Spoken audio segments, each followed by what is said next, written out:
សូមនមស្ការចំពោះព្រះធរៈគ្រប់ព្រះអង្គចរិនពរញោមញាតថ្ងៃនេះចង់ឲ្យ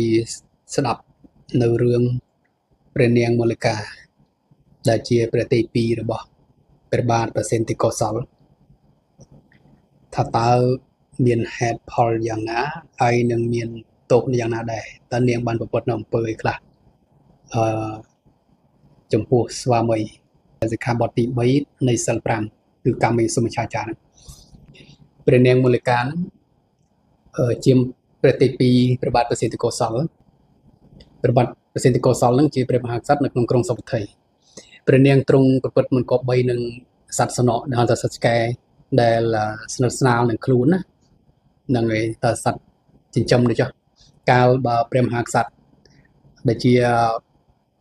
ព្រះស្វាមីនឹងទ្រង់ជ្រាបហើយក៏ត្រាស់សួរព្រះនាងក៏ក្រាបទូលកែបំភ្លៃសេចក្តីនោះ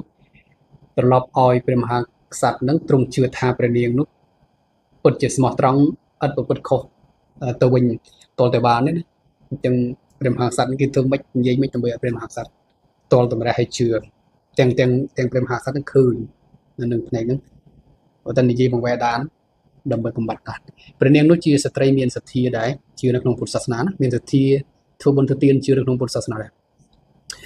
ហើយបានធ្វើការកុសលនឹងជាច្រើនតែនៅក្នុងវេលាដែលព្រះនាងទៀបនឹងអស់បជនណា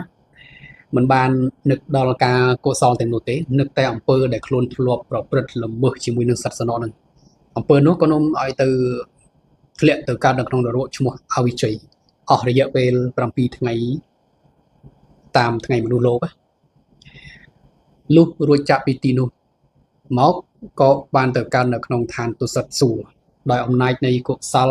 ដែលព្រះនាងបានធ្វើជាច្រើននោមរឿងនេះមកគឺដើម្បី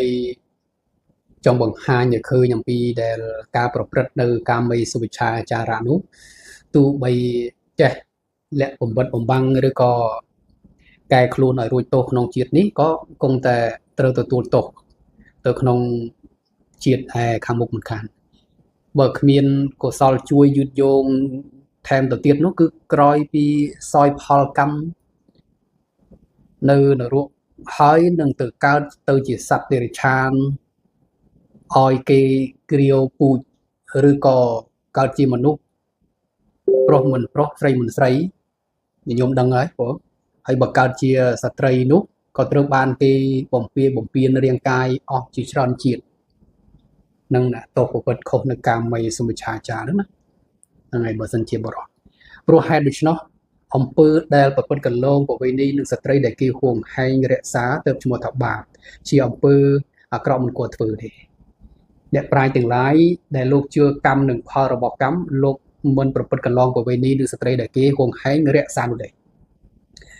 លោកប្រព្រឹត្តសន្តោសត្រេកអរតែនឹងភរិយាស្វាមីរបស់ខ្លួនមិនតែប៉ុណ្ណោះអ្នកប្រាជ្ញខ្លះក៏លះបង់នៅកាមគុណចេញទៅបួសក៏មានដែរគឺបញ្ជាក់ត្រឡប់មកវិញថាកាមេសុមិច្ឆាចារៈនោះគឺបានខាងអំពើដែលប្រព្រឹត្តខុសក្នុងកាមទាំងឡាយបើជាបរិសុទ្ធបានខាងអំពើដែលលុបលាក់ប្រព្រឹត្តមិនគប្បីនឹងភរិយារបស់និរតីហ្នឹងហើយបើជាស្ត្រីបានខាងអំពើដែលកន្លងចិត្តស្វាមីរបស់ខ្លួនទៅប្រព្រឹត្តមិនគប់នឹងបរិសុទ្ធឯទៀតបណ្ដាមនុស្សក្នុងលោករមែងហួងហែងនៅក្នុងកាមជាប្រក្តីបើបានអាស្រ័យនៅនឹងស្ត្រីឯណានីមួយដែលដាច់ស្រេចថាជាប្រពន្ធរបស់គេហើយគេតែងស្រឡាញ់ហួងហែងរក្សាទុកមិនចង់ឲ្យបរិសុទ្ធដតីមកប្រព្រឹត្តល្មើសនឹងស្ត្រីនោះទេម្យ៉ាងទៀតបើគេស្ងួនក្រងរក្សាស្ត្រីឯណាដែលជាកូនរបស់គេដោយពងថានឹងរៀបចំទុកដាក់ឲ្យបរិសុទ្ធណាម្នាក់ដែលគេស្រឡាញ់ពេញចិត្តមកដណ្ដឹងតាមច្បាប់ប្រវេណីគេមិនចង់ឲ្យបរិសុទ្ធដតីទៅប្រព្រឹត្តល្មើសកន្លងប្រវេណីនឹងស្ត្រីនោះទេបរិសុទ្ធនោះបានឈ្មោះថាធ្វើឲ្យគេពិបាកចិត្តជាហេតុនាំឲ្យខូចសាមគ្គីធម៌គឺសេចក្តីព្រមព្រៀងរបស់គេនឹងដរាបដល់ឆ្លុះប្រកែកបន្តិចវាយដំច្រំធាក់ខ្លះចាក់កាប់សម្លាប់គ្នានឹងក៏មានដែរនៅក្នុងបច្ចុប្បន្នណានឹងអញ្ចឹងទោសដែលឃើញ នឹងស្ដាប់ឮក្នុងបច្ចុប្បន្នគឺវាសឹងតែថាមានច្រើនបើទុកជាចេះលាក់បំបិតបាំងមិនឲ្យទោសនឹងវាចេញនៅក្នុងជាតិនេះក៏គង់តែឃើញនៅក្នុងជាតិខាងមុខទៀតគឺទៅរងទុកក្នុងអបាយភូមិមាននរកជាដើមដូចនៅក្នុងរឿងព្រះនាងមល្លិកាដូច្នោះដែរហ្នឹងហើយព្រះនាងមល្លិកាបានត្រឹមតែ7ថ្ងៃមនុស្សលោកទេដោយសារគាត់សាងកុសលច្រើននៅក្នុងវិជាតិគាត់ហ្នឹងណាហ្នឹងហើយបូកផ្សំគុំគ្នាទៅតែបើសិនជាយើងអត់មានជាកុសលយោងទៅទៀតអញ្ចឹងមិនដឹងថាបាបបុណ្យគុណទោសអីយ៉ាងម៉េចហ្នឹងគឺទៅតែឯងហើយហ្នឹងទៅតាមកម្មចាត់ចែងនឹងតែម្ដង